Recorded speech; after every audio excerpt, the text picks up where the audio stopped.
Barkanku da zuwa shafin ɗin J5 Tech Hausa. A wannan video zan koya muku ne yadda ake formatting ɗin computer sannan a installing ɗin Windows idan computer ka na da matsala. Kawai abin da kake bukata flash drive, computer da za ka yi formatting, sannan kuma da operating system da kake son ka installing akan computer ɗin, ko Windows 10, ko Windows 7, ko Windows 8. Ku biyo ni don koyon yadda ake formatting ɗin computer kuma a installing ɗin Windows. Kar ku manta ku danna subscribe sannan ku danna ƙararrawar sanarwa ta yadda idan na ɗaura sabon bidiyo za a sanar da ku. Abubuwa uku da muke bukata su ne number 1 shine flash drive da kuma window installation file ko Windows 7 ko Windows 8 ko Windows 10, sannan da kuma computer da muke son mu yi formatting kuma mu masa installing Windows akai. So bayan ka download din Windows 10 din da software da za ka yi ratin bootable, that is Rufus kenan, sai ka bude Rufus software din.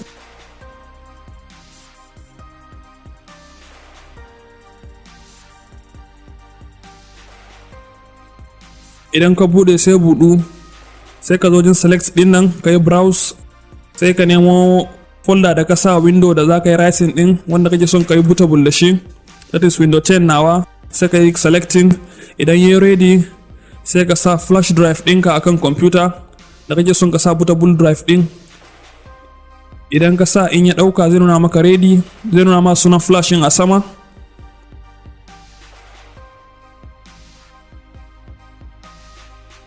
Okay, flash na ma detecting yanzu, sai ka danna start. Sai ka ce okay, wato ana sanar da kai ne abun da yake cikin flash ɗinka gaba ɗaya zai goge, zai formatting ɗin flash naka kenan. Sai ka ce okay.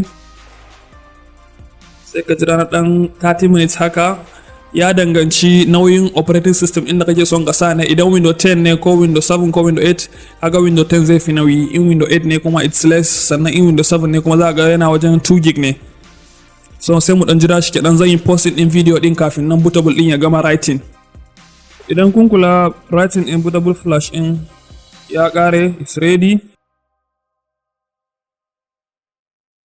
Yanzu mu da bootable flash, sai mu koma kan computer da za mu yi installing Windows ko za mu yi formatting sannan mu installing din Windows.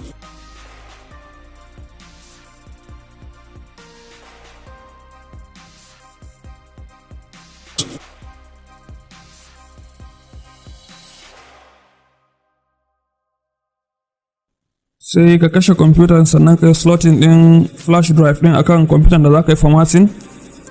Sai ka yi switching na computer, amma kafin ka yi switching din computer akwai boot key da za ka danna, sai shigar da kai boot option sannan ka zaɓi flash drive din da ka saka. Boot key na HP is F9 and other computers kuma is F12 or escape key. Kowane computer yana da boot key nashi. Ka danna switch key din sai ka danna F9, zai kawo maka boot menu, sai ka zaɓi flash drive naka, sai ka hitting enter.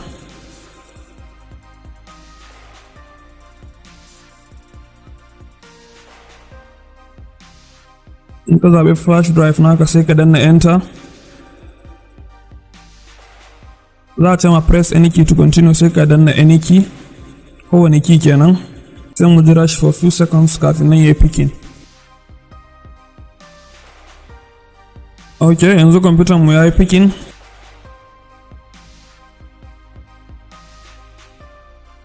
Sai ka zaɓi language, idan ba English ba za ka zaɓa sai ka je next, sai ka ce install now, sai ka ɗan jira shi kaɗan. Zai kawo maka license agreement, sai ka ce I accept, sai ka danna next, sai ka zo ka danna custom, sai ka zo ka zaɓi drive ɗin da za ka install Windows a kai, ka yi deleting in partition da baka so. Idan kuma baka son yin deleting abun da yake ciki sai ka danna next kawai, saboda ka bar abun da yake ciki zai koma kan Windows old folder. Idan kana so format kuma sai ka danna format, sai ka danna OK.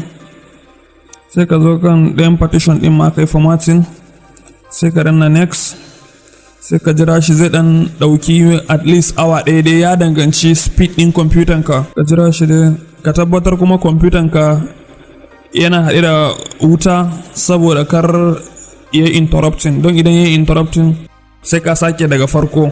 During process in computer ka zai yi restarting ko so biyu haka ko so uku. So last one da zai yi dai finalizing installation ne, sai ka jira sa. Idan ya kawo zai ce maka getting Windows ready, zai je 100%. Sannan zai kawo ka kan setup screen din. Idan ya kawo ka kan setup screen, za ka yi selecting region, ka nemi Nigeria, sai ka yi selecting.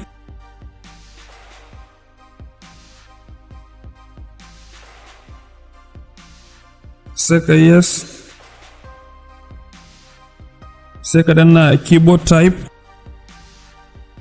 Muna amfani da US keyboard ko UK keyboard, kowanne sai ka danna yes.